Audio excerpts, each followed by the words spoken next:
Olá, amigos e amigas, sejam bem-vindos a mais um programa Prova Final, um programa realizado pela TV Justiça em parceria com a rede de ensino Luiz Flávio Gomes. Eu sou o professor Orlando Pereira, professor de Direito do Trabalho, Direito Processual do Trabalho e Direito Processual Civil da rede LFG. E qual é a estrutura do nosso programa? Ele é dividido em 3 blocos. O bloco 1 é o bloco Tema do Dia, no qual hoje analisaremos as principais características de aviso prévio. Acredito que você que está se preparando para exame de ordem, concursos públicos, ou mesmo você que trabalha ou milita na área, tem interesse, tem alguma dúvida envolvendo o aviso prévio, é o que a gente vai analisar no nosso tema de hoje. Já o bloco 2 é o bloco Pergunte ao Professor, no qual eu terei um enorme prazer em responder as perguntas enviadas por você, telespectador.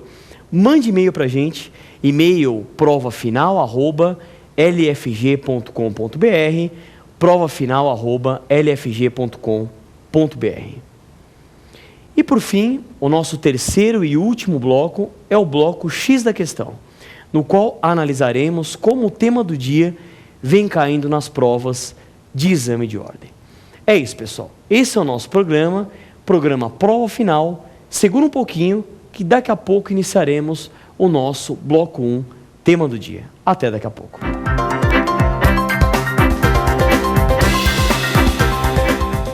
Iniciamos agora o nosso bloco 1, bloco tema do dia. E o tema de hoje é o tema Principais Características do Aviso Prévio, o importante Instituto de Direito do Trabalho.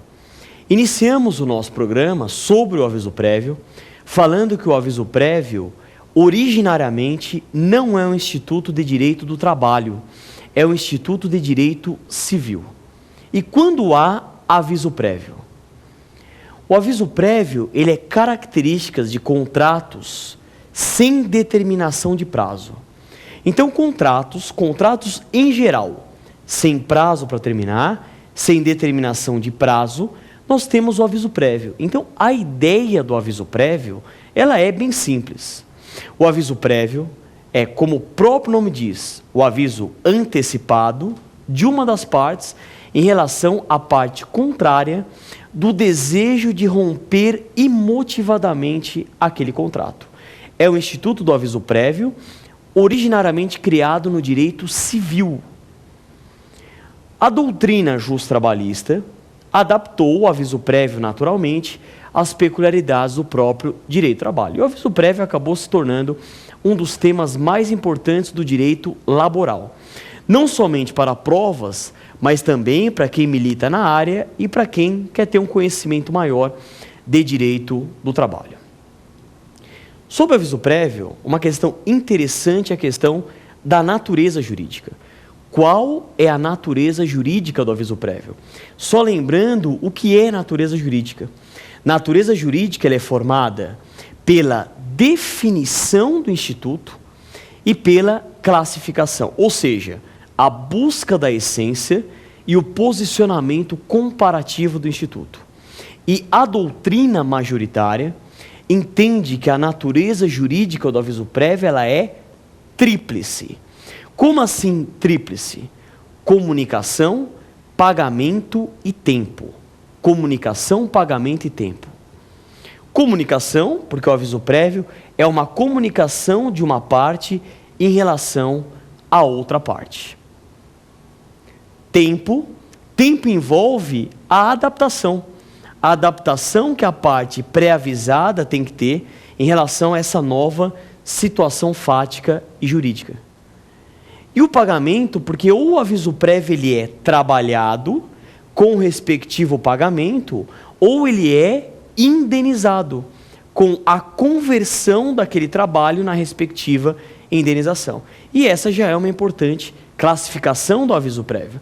Ou o aviso prévio ele é trabalhado, ou o aviso prévio ele é indenizado. Mas de toda sorte, essa é a natureza jurídica do aviso prévio. Comunicação, pagamento, tempo. Essa é a ideia. Outro ponto importante do aviso prévio é a questão do prazo. Muita gente memoriza que o prazo do aviso prévio ele é de 30 dias. Não que essa informação esteja errada, não é isso. Mas não é o que diz exatamente a Constituição Cidadã de 1988. O artigo 7º, inciso 21 da Lei Maior, aduz que o aviso prévio será proporcional ao tempo de serviço, sendo no mínimo de 30 dias nos termos da lei. Aviso prévio proporcional ao tempo de serviço, sendo no mínimo de 30 dias nos termos da lei. Portanto, a gente já deve observar que o prazo mínimo do aviso prévio é de quanto? De 30 dias. E assim, o prazo de 8 dias do artigo 487 da CLT encontra-se tacitamente revogado, porque o prazo mínimo, 30 dias. Mas o ideal, e o que o Constituinte queria à época, e ainda hoje não houve uma plena regulamentação, é que o aviso prévio ele deve ser proporcional ao tempo de serviço. Deixa eu explicar melhor. Eu vou mostrar aqui uma situação fática, hipotética, e veja se essa situação ela é justa.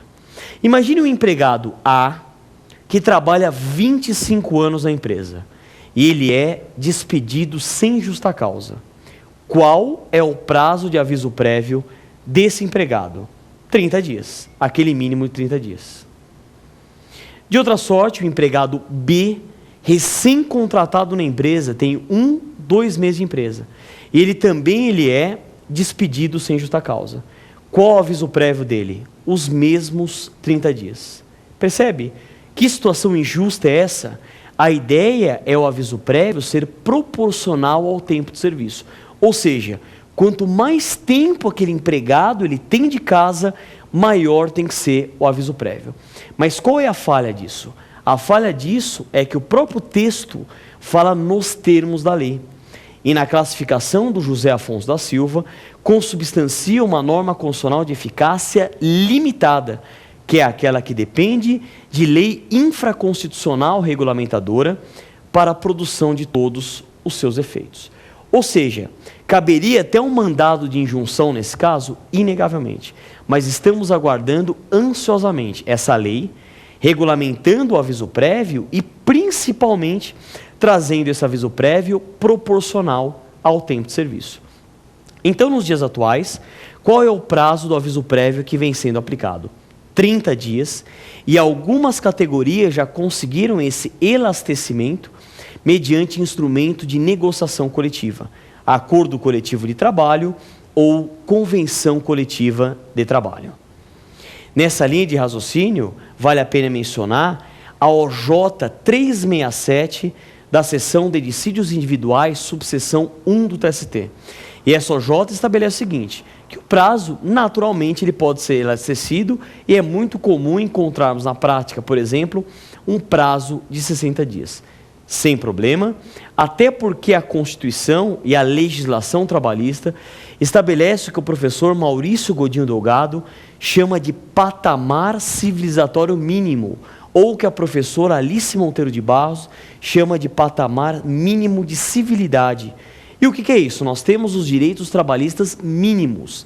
Nada impede a ampliação desses direitos mediante lei, mediante o próprio contrato ou até instrumento de negociação coletiva. E é o que estabelece o caput do artigo 7º da Constituição. São direitos dos trabalhadores urbanos e rurais, vírgula, além de outros que visem a melhoria de sua condição social. Tudo bem? Avançando os nossos estudos do tema, desse importante tema aviso prévio, outro ponto importante é a questão das consequências jurídicas pela ausência do aviso prévio. E a própria CLT prevê isso. Antes de mais nada, diga-se de passagem, o aviso prévio está previsto entre os artigos 487 e 491 da CLT. Esses artigos disciplinam o aviso prévio lá na própria CLT.